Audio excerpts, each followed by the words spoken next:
When I first became a speaker about 16 years ago, one of the very first things that I wanted to do was to play music and get people up and get them slapping high fives and dancing down the aisle. And I thought, wow, you've done an amazing job because people are feeling good.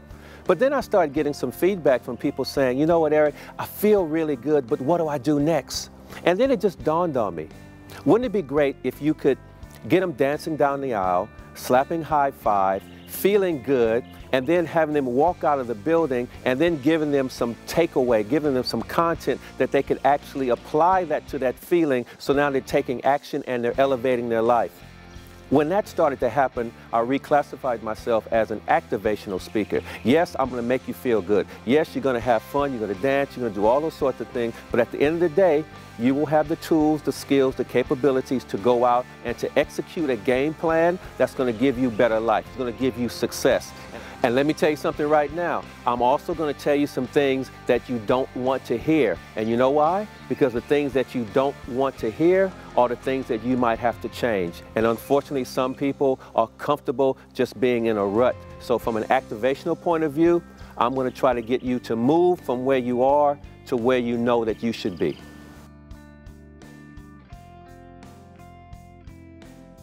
I've been speaking for 16 years and I've spoken to over 2 million people, and I have classified myself as a crossover speaker, which means that I can speak in a youth audience, I can speak in a corporate audience, and I have the same results. So my message is the same for both audiences, but just delivery system is different. We still have a lot of fun, but when I'm in a youth audience, I'm dressed like them, I'm hanging like them. When I'm in a corporate audience, suit, tie, jacket, shirt, whatever, and I make sure that I can relate to my audiences. But the message is still the same.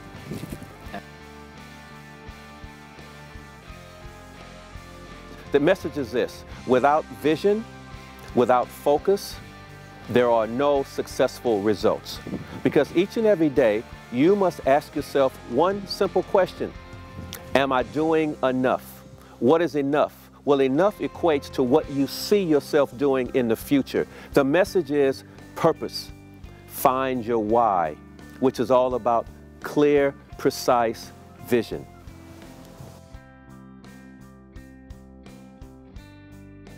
Speaking, training, one-on-one coaching, if I had to pick the one that really gets me pumped the most, it would be the speaking. And I can tell you why. When I'm in an audience and let's say there's 500 or up to 1,000 or 2,000, it's that whole feeling that in that room, you have the capabilities and the abilities to motivate, inspire, and activate a vast amount of people. So my energy levels have to be up, my focus has to be more paramount to the entire audience. And it's almost like being in a basketball game when you know that you've got 40,000 people watching you on television, or you could have 3,000 people in the arena, and you know that everybody's watching your every move. So you really have to be on point. But I love coaching. I love my one-to-one mentoring, because one-to-one, I know that I'm working with one person and I have the ability to change that one person's life. But on a whole, just for excitement and exuberance, I'd have to go with the speaking.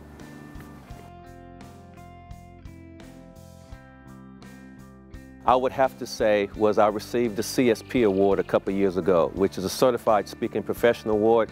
It's the second highest award that you can receive in the world for being a professional speaker. And that really meant a lot to me, because when I first started in this industry, I had the so-called experts tell me that I was just a basketball player. What would I be able to teach other people, or how I would be able to relate my message to other people? And I worked on my craft, and I worked on my craft, and I became the best that I could be. And receiving that award actually validated everything that I had been doing. And now when I walk and I talk and I speak, I can hold my head high and know that I've earned it. I've earned it. And I believe that if I can do what I have done in my industry, anyone can do anything that they want, only if they're willing to put in the time, the effort, and the work. The other thing which will be the highlight is October 21st and 22nd. I'm going to be standing on the stage with Richard Branson, Tim Ferriss, Jamie McIntyre, Jeff and Kane from the United States, and we're going to rock the arena. Now, I'll tell you something, that will be the highlight. You know why? Because when you can stand next to people who are multimillionaires, who have traveled the world, who now look at you and think, hey, you're my peer, that tells you that what you have done has been spot on.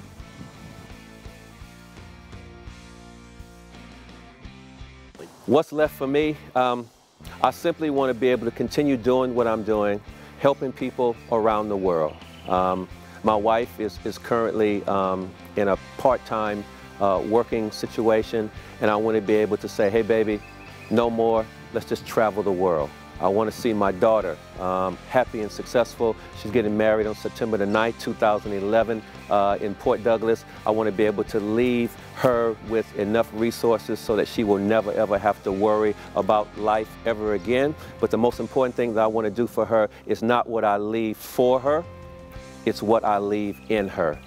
And if she can have my work ethic and she can have my motivation, my activation, my passion, and my mission and my drive, then whatever she chooses to do with her life, she will become successful. But in a nutshell, what do I want to do? What's left for Eric Bailey is to pay it forward. It's to be able to walk into a situation and say, you know what, I have enough capital to just cover that. I want to make other lives for other people much better than what they currently are. And I think that's should be everyone's mission in life, is to add value and to have a legacy that even when you're not here, you still have the capacity to do good. That's what's left for Eric Bailey.